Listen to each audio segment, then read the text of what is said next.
જ્યોતિષ અને વિજ્ઞાનનો અનેરો સંગમ એટલે જ્યોતિષ ગુરુ ડોક્ટર પંકજ નાગર.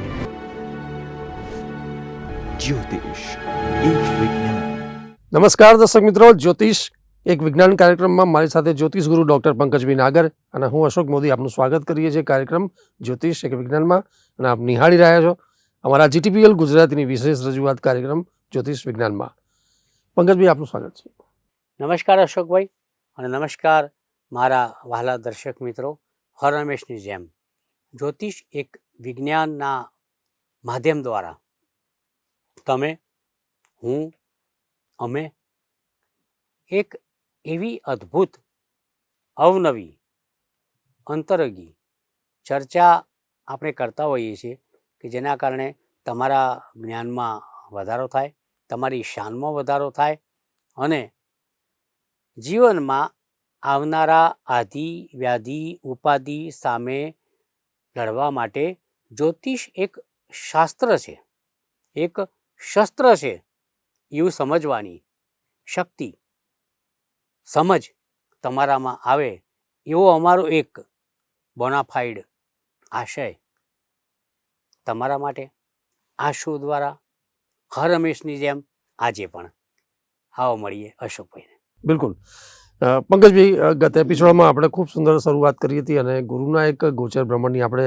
વાત કરી હતી કે જે દર્શક મિત્રો ફરીથી આપણે જણાવી દઈએ છીએ કે ગુરુનું ગોચર ભ્રમણ કે જે આપણે 18 ઓક્ટોબરથી 5 ડિસેમ્બર સુધીનું છે અને એ આ 1 મહિનાના 17 દિવસનું આ ગોચર ભ્રમણ છે. અને દર્શક મિત્રો, એ કર્ક રાશિમાં આપણે એ ગોચર ભ્રમણ છે એની ગત એપિસોડમાં વાત કરી હતી અને એમાં જે મુખ્ય બાબતો હતી જે દેશની, એમાં આપણે દરેક મુદ્દાઓને રાજકીય હોય, આપણે એટમોસ્ફિયરની વાત કરી હતી, દેશ વિદેશ, અર્થતંત્ર, શેરબજારની બધી લગભગ વાત કરી હતી આપણે. પણ આજના એપિસોડમાં આપણે આપના જે ઇંતજારી છે અને ખાસ જે રુચિ છે એવા રાશિ જાતકો માટેની વાત કરીશું. પંકજભાઈ, તો ખૂબ જ જલ્દીથી આપણે પંકજભાઈ સાથે વાત કરીશું. પંકજભાઈ, ગુરુના આ ગોચર ભ્રમણમાં આપણે જે રાશિ જાતકોની વાત છે 1 મહિનાનો 17 દિવસ માટે અને કર્ક રાશિમાં જ્યારે આ ગુરુનું ગોચર ભ્રમણ છે તો રાશિ જાતકોની વાત કરીશું. તો હર હંમેશની જેમ આપણે મેષ રાશિની વાત કરીશું કે મેષ રાશિના જાતકોને કર્કના આ ગુરુનું ગોચર ભ્રમણ કેવો પ્રભાવ કરશે? ગુડ. તો મિત્રો, અગાઉ જણાવ્યા પ્રમાણે, અશોકભાઈના કહ્યા પ્રમાણે, શાસ્ત્રોમાં જણાવ્યા પ્રમાણે, ગૂગલ હોય, પંચાંગ હોય, અખબારો હોય, એના અનુસંધાને આપ સૌ વિદિત છો કે કર્ક રાશિમાં ગુરુ અતિચારી ભ્રમણ કરતાં કરતાં 18 ઓક્ટોબર 2025ના રોજ પ્રવેશ કરશે અને 5 ડિસેમ્બર 2025 સુધી કર્ક રાશિમાં રહેશે.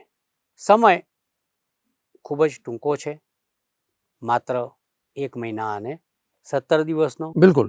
આ ટૂંકા ગાળાની અંદર માત્ર 47 દિવસના સમયની અંદર ગુરુ મહારાજ જે અતિ શુભ છે, ગુરુ મહારાજ જે અતિ વિશાળ છે, ગુરુ મહારાજ એટલે નમનને પાત્ર છે, ગુરુ મહારાજ એટલે આચાર્યની પદવી ઉપર છે, ગુરુ મહારાજ એટલે બ્રહ્માંડની અંદર સૌથી મોટા ગ્રહ છે. તો અહીં એક ગ્રહ માટે આપણે એક એવો આગ્રહ છે કે કર્કમાં આવતા તમે તમારી ઉચ્ચ રાશિમાં આવવાના છો, એટલે કે ગુરુ મહારાજ તમે ઉચ્ચ રાશિમાં આવવાના છો. તો ઉચ્ચ રાશિના ભ્રમણ દરમિયાન તમે 1 થી 12 રાશિ અને એમાંય અશોકભાઈએ જે કહ્યું એ પ્રમાણે મેષ રાશિના જાતકો એમના માટે કેવું ફળ આપશે. મેષ રાશિ એટલે અશોકભાઈ હોય, તમે હોવ કે ઈ અક્ષરધારી જાતકો હોય. અંગ્રેજીમાં જેને એરિસ કહેવામાં આવે છે, મંગળ તેનો માલિક ગ્રહ છે, અધિપતિ ગ્રહ છે, અતિ એગ્રેસિવ છે, સેનાપતિ છે, લીડર છે, નેતૃત્વ કરનારો આ ગ્રહ છે. અને એ મંગળના રૂલિંગ નીચે આવતી આ રાશિ કે જેનું ચિહ્ન ઘેટું છે, તમે જુઓ કેટલો વિરોધાભાસ છે. એક બાજુ એગ્રેશન છે, શૌર્ય છે, સાહસ છે, ક્રોધ છે, ગુસ્સો છે, અગન છે, અગ્નિ છે, અને બીજી બાજુ ઘેટું છે. કેટલો વિરોધાભાસ. એની અંદર આ ગુરુ મહારાજ હવે મેષ રાશિના જાતકો માટે કર્ક રાશિમાં રહીને ભ્રમણ કરતાં કરતાં કેવું ફળ આપશે તેની એક અનેરી વાત આ શોની અંદર આપની સમક્ષ હું મૂકું છું. મેષ રાશિથી કર્ક રાશિના ગુરુનું ભ્રમણ ચતુર્થ સ્થાનની અંદર થશે. ચતુર્થ સ્થાન એટલે સુખ સ્થાન, માતૃસ્થાન, વાહન, મકાન, ખેતીવાડી, હૃદય, બીપી, એગ્રીકલ્ચર અને દુન્યવી સુખ, જેને મટીરિયલ પ્લેઝર્સ કહેવામાં આવે છે. ભૌતિકવાદ જે સ્થાનમાં ઠોંસીને ભર્યો હોય, દબાઈને ભર્યો હોય, એનું નામ છે ચતુર્થ સ્થાન. અને એની અંદર મેષ રાશિના જાતકો માટે ગુરુનું ભ્રમણ શરૂ થશે. ગુરુ હવે કર્ક રાશિમાં ભ્રમણ કરશે, મેષ રાશિના જાતકો માટે ચતુર્થ સ્થાનમાં આવશે, તો સુખનો સાગર સ્વાભાવિક રીતે બિલકુલ અશોકભાઈ લહેરાશે. મારું મસ્તક બોલતા બોલતા અશોકભાઈ તરફ એટલા માટે ગયું બિલકુલ કારણ કે મેષ રાશિની વાત ચાલે છે અને એમના મુખની પ્રસન્નતા જોવી હોય તો મારે મારું મોઢું થોડુંક એંગલ ફેરવવો પડે. બિલકુલ ઇઝ વેરી હેપી. તો મેષ રાશિના જાતકો પણ હેપી જ થવાના ને. બિલકુલ સર, એમ બી ચોથું સ્થાન સુખ સ્થાન હા, છે. તમને સુખ મળશે, સંપન્નતા, સમૃદ્ધિ, માતાનું સુખ. ખેતીવાડી કરતા હો તો સુંદર મજાનો પાક લહેરાશે. મકાન, જમીન, વાહનના પ્રશ્નો હશે તો ઉકેલાશે. હૃદયમાં એક પ્રકારની શાંતિ, ઓમ શાંતિ. ધ્યાન, મેડિટેશનની લાઈનમાં હશો તો સફળતા મળશે.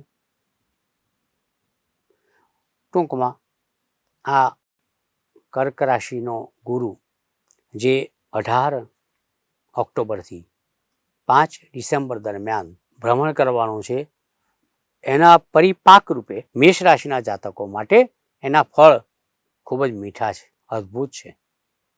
મજા પડી જશે. તમને એવો અનુભવ થશે કે તમે ભગવાન રામ છો અને શબરીએ તમને ચાખીને બોર ખાવા આપ્યા છે. ગુરુ ગ્રહ પણ તમને ચાખીને મીઠા બોર આપશે અને મીઠાશ 47 દિવસ સુધી તમારા જીવનમાં ટકી રહેશે. તમારા એટલે મેષ રાશિના જીવનમાં ટકી રહેશે, એમાં લેશ માત્ર શંકા નથી. સો મેષ રાશિના જાતકો, રાવો બ્રેવો, મારી શુભકામનાઓ તમારી સાથે. પંકજભાઈ, આપનો વિશેષ આભાર કે મેષ રાશિના જાતકો માટે તમે કર્ક રાશિમાં આ ગુરુનું ગોચર ભ્રમણ એ ખૂબ જ શુભત્વ આપશે. એમને પ્રોપર્ટી હોય કે અન્ય જે બાબતોમાં શુભત્વ ચોક્કસ મળશે અને એ ખૂબ જ સારી વાત છે. પંકજભાઈ, એ પછી જો વાત કરીએ તો કર્ક રાશિમાં આ ગુરુના ગોચર ભ્રમણમાં અને ક્યાંક 18 ઓક્ટોબર પછી જ્યારે નવા વર્ષ, નવા દિવસોની શરૂઆત પણ ક્યાંક થઈ જાય છે અને આ પહેલું ગુરુ ગોચર ભ્રમણ કર્કમાં, તો પંકજભાઈ આ બધી જ બાબતોમાં કેરિયર હોય, બિઝનેસ છે, વિદેશ ગમન છે, આર્થિક બાબતો છે, એ બાબતોમાં આપણે વૃષભ રાશિના જાતકોની વાત કરીએ તો આ 1 મહિનાનો 17 દિવસનું જે ગોચર ભ્રમણ, એમાં વૃષભ રાશિના જાતકોને આ ગુરુનું કર્ક રાશિમાં ગોચર ભ્રમણ કેવા પરિણામ આપે? વૃષભ રાશિ રાશિચક્રની બીજી રાશિ, અંગ્રેજીમાં ટોરસ કહે છે, એનો માલિક શુક્ર છે. વૃષભ એટલે આખલો. તેમ મેષ રાશિમાં થોડું કોન્ટ્રાડિક્શન થતું હતું કારણ કે મંગળ અને ઘેટાના ગુણધર્મો અલગ અલગ આવતા હતા, પરંતુ વૃષભ રાશિની અંદર શુક્ર અને આખલો એકબીજા સાથે સમન્વય કરે છે. બરોબર ને? બિલકુલ. તો આ બહુ અક્ષરધારી જાતકો, તમારા માટે કર્કનો ગુરુ 47 દિવસ માટે ખૂબ જ સારા સમાચાર લાવશે. કેમ? કારણ કે ભૃગુ હોય, પારાશર હોય, દક્ષ હોય, તમામે ગુરુનું ત્રીજું ભ્રમણ ખૂબ જ શ્રેષ્ઠ ગણ્યું છે. કેમ? કારણ કે ગુરુ જ્યારે ગોચરમાં ત્રીજે ભ્રમણ કરે ત્યારે એની દ્રષ્ટિ સીધી 9મા સ્થાન ઉપર આવે, ભાગ્ય સ્થાન પર આવે. તમારું ભાગ્ય ખીલવવા માટે ગુરુ 47 દિવસ માટે હાજર છે. પડોશીઓ સાથે સ્નેહ સંપાદન, પ્રેમ, સંપ અને સંબંધોમાં સુધારો, નાના પરાક્રમો કે સાહસો, નાની મુસાફરીઓ, એની અંદર તમને આ ગુરુ અવશ્યપણે લાભ આપશે. સૌથી વધારે મહત્વની વસ્તુ એ છે કે કર્કનો ગુરુ વૃષભ રાશિના જાતકો, જો તમે કુંવારા હશો તો લગ્નના યોગનું સર્જન કરશે. વૃષભ રાશિના જાતકો ત્રીજે ગુરુ રહી ભાગ્યસ્થાન ઉપર દ્રષ્ટિ કરી તમારા ભાગ્યમાં વૃદ્ધિ કરશે. બ્લૂમ, તમને એકદમ ખીલવી ઉઠશે. તમે જેમ એક ફૂલ પોતાની પાંખડીઓ ખોલીને કમળ હોય એની કલ્પના કરો તમે. It's like lotus. એવી કોઈ ઘટના આ ગુરુ ઊભી કરશે. પાસપોર્ટ, વિઝા, વિદેશ ગમન, અસંખ્ય કામ છે, એની અંદર પણ કંઈક લાભ થશે. I mean to say it is considered to be a great time ahead from 18th October to 5th December 2025 which contains 47 days. મને લાગે છે આટલું પૂરતું છે. શું પૂરતું છે કે 47 દિવસમાં યાર તમને ગુરુ નામનો શુભ ગ્રહ ઘણું બધું આપે છે. તેનાથી મોટી વાત વૃષભ રાશિના જાતકો માટે કઈ હોઈ શકે યાર? બોલતા બોલતા મેષનું મસ્ત બોલ્યો છું, વૃષભનું મસ્ત બોલ્યો છું. ચલો આપણે હવે કંઈક આગળ વાત કરીએ. બિલકુલ. પરંતુ પંકજભાઈ, વૃષભ રાશિના જાતકો માટે રિશ્તો કે દિવાળી, એમાં જે વૃષભથી કર્ક ત્રીજા સ્થાનમાં ગુરુનું ગોચર પ્રમાણ, એ ખરેખર પ્રેમ, વિવાહ અને સંબંધોમાં પંકજભાઈએ વિશેષ કીધું કે આ એમની માટે ખૂબ શુભ રહેશે અને એમને સારા પરિણામો મળશે. પંકજભાઈ, એ પછી વાત કરીએ તો ગુરુના આ કર્કમાં જે ગોચર પ્રમાણ છે 18 ઓક્ટોબરથી 5 ડિસેમ્બર સુધીમાં, એમાં મિથુન રાશિની વાત કરીએ આપણે તો મિથુન રાશિના જાતકોને જે કર્કમાં ગુરુનું જે ગોચર પ્રમાણ, એ કેવા પરિણામ આપે?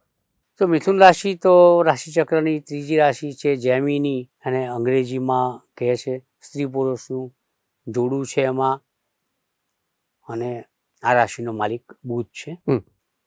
હવે ગુરુ આ રાશિથી એટલે મિથુન રાશિથી દ્વિતીય ભાવમાં, એટલે કે ધન ભાવ, વાણી બીજો ભાવ, આમ તો મારક સ્થાન પણ કહેવામાં આવે છે, પરંતુ અહીંયા તમારે આંખ પણ જોઈ શકાય છે, તમારી વાણીનો વિચાર થાય છે, તમારા ધનનો વિચાર થાય છે, તમારા કૌટુંબિક વાતાવરણનો વિચાર પણ થાય છે. હવે વાત એવી છે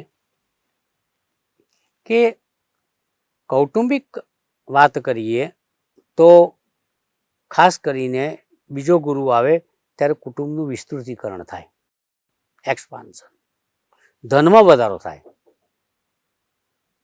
વાણીમાં સુધારો આવે, અને મિથુન રાશિથી બીજે ભ્રમણ કરતો ગુરુ મિથુન રાશિના જાતકોને તન મન ધનથી કંઈક લાભ આપે, એ વાત સુનિશ્ચિત છે. તમે જુઓ, મિથુન રાશિનો માલિક બુધ બુદ્ધિનો કારક છે, અને ગુરુ એ જ્ઞાનનો ભંડાર છે. જ્યારે જ્ઞાન અને બુદ્ધિનો સમન્વય, તો તમે મિથુન રાશિના જાતકો શેર બજારની અંદર એક ડોક્યું કરજો, કારણ કે બુધની રાશિના તમે જાતક છો, એટલે બુદ્ધિ દોડાઈ અને ધન ભેગું કરવું હોય તો આ શેર બજારનો કારક છે. શેર બજારની અંદર તમે રોકાણ કરશો. કોણ? મિથુન રાશિના જાતકો.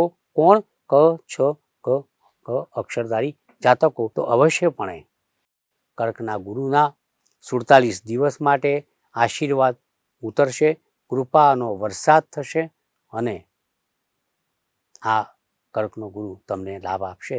મિથુન રાશિના જાતકોને એમાં લેશ માત્ર શંકા નથી. શુભેચ્છાઓ. બિલકુલ.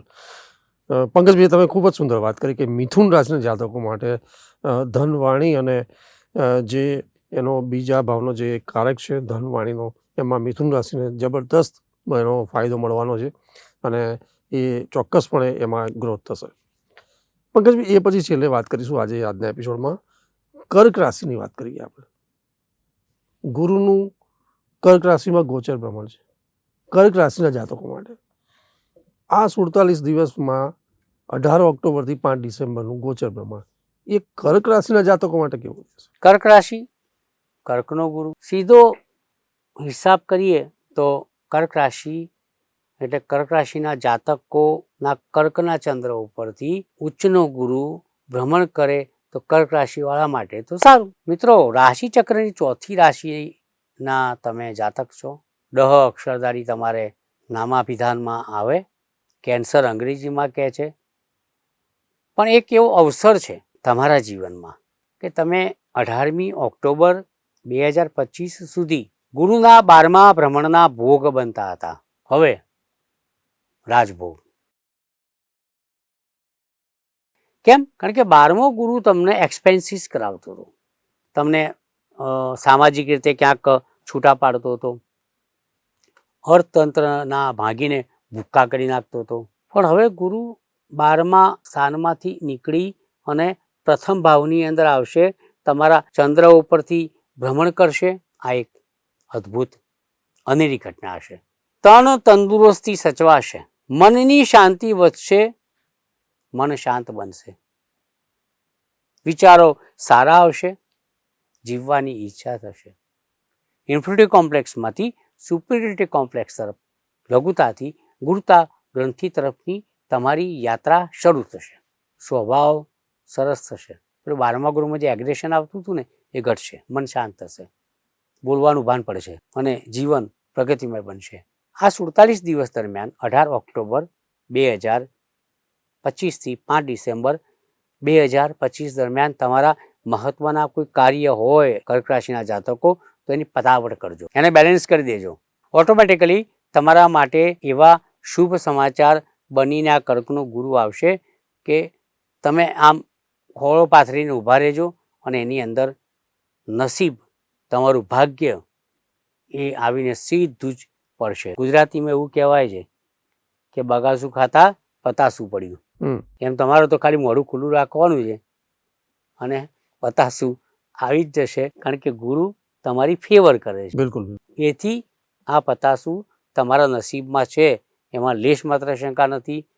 સો કર્કનો ગુરુ, ઉચ્ચનો ગુરુ ડહ અક્ષરધારી જાતકો માટે અથવા તો કર્ક રાશિના જાતકો માટે મારી દ્રષ્ટિએ ખૂબ જ સારો કહી શકાય, કારણ કે દુઃખથી સુખ તરફની યાત્રા એક પોઝિટિવ વાત કહેવાય, એમાં મને લેશ માત્ર શંકા નથી. સો મારી શુભકામનાઓ તમારી જોડે છે. બિલકુલ પંકજભાઈ, ખૂબ જ સુંદર વાત કરી કે કર્ક રાશિના જાતકો માટે કર્કના આ ગુરુનું ગોચર ભ્રમણ એ ડહ અક્ષર રાશિ જાતકો માટે ખૂબ શુભત્વ આપશે અને ખૂબ જ એમને સુખ સાંપડશે એવી વાત છે. પંકજભાઈ, એ પછી આજના એપિસોડમાં મને લાગે છે કે થોડો સમય છે, પણ આપણે હજી એક રાશિની વાત કરી લઈશું. સિંહ રાશિના જાતકોની વાત કરીશું. તો સિંહ રાશિના જાતકો માટે કર્કના આ ગુરુનું જે ગોચર ભ્રમણ છે 47 દિવસનું, એ સિંહ રાશિના જાતકો માટે કેવું રહેશે? અતિ ખરાબ, માફ કરજો. રાશિચક્રની 5મી રાશિના જાતકો, સિંહ રાશિના જાતકો, સિંહ, કેશવાળી, લાયન, જંગલનો રાજા. પણ અહીંયા જંગલના રાજાને મજા નહીં આવે. મઠ અક્ષરધારી જાતકો, તમારી રાશિનો માલિક સૂર્ય છે, પરંતુ સૂર્યનો અધિમિત્ર ગુરુ તમારી રાશિથી 12મે ભ્રમણ કરશે. એટલે સિંહ રાશિના માઠા દિવસોની શરૂઆત થશે. અત્યાર સુધી મીઠા હતા, હવે માઠા શરૂ થશે. કેમ? કારણ કે 12મો ગુરુ છે. ભલે 47 દિવસ માટે છે, અને ભલે 47 દિવસ માટે છે એટલે સારું જ તમારા માટે. ભાઈ પરમેનન્ટ જૂન 2026થી આવશે ને ત્યારે મુસીબતોનો ઢગલો લાવશે. આ 47 દિવસ તો તમારા માટે મુસીબતો આવશે જ, કારણ કે 12મો ગુરુ છે, ખર્ચા કરાવશે. 12મો ગુરુ છે, ધાર્મિક વસ્તુઓમાં ખર્ચા કરાવશે. 12મો ગુરુ છે, કાયદાકીય ઘટનાઓ ઊભી કરશે. 12મો ગુરુ છે, અવનવી તકલીફોનું સર્જન તમારા સામે લાવશે, કરશે. વિમાસણમાં તમને તમને એવું લાગશે કે યાર મજા નથી આવતી, કામ અટકે છે, લટકે છે, અને કંઈક ને કંઈક બિલકુલ મુસીબતો અણધારી તમારા સમક્ષ આવીને ઊભી રહે છે. તો આ કર્કનો ગુરુ સિંહ રાશિના જાતકો માટે, સિંહ રાશિના માલિક સૂર્ય માટે મિત્ર હોવા છતાં પણ એનું પ્લેસમેન્ટ ખોટું છે. એટલે તમારે તન મન ધનથી સાવધ રહી, ખર્ચાઓ ઉપર અંકુશ મૂકી, કાયદાકીય ઘટનાઓથી દૂર રહી અને તમારે ચોક્કસપણે આ સમય 48 દિવસનો સાચવવાનો છે. સચવાઈ જશે સમય તો તમે પણ સચવાઈ જશો. 1 થી 5 રાશિમાં શરૂઆતની 4 રાશિમાં કોઈ જ તકલીફ નહોતી. 5મી રાશિ સિંહ આવી એટલે ગુરુ મહારાજ બગડ્યા અને એમણે કહ્યું કે છોડુંગા નહીં. આ સિંહ રાશિ માટેનું આ એક સત્ય વાક્ય છે. તો આપ પણ ચેતતા રહેજો. મળીએ.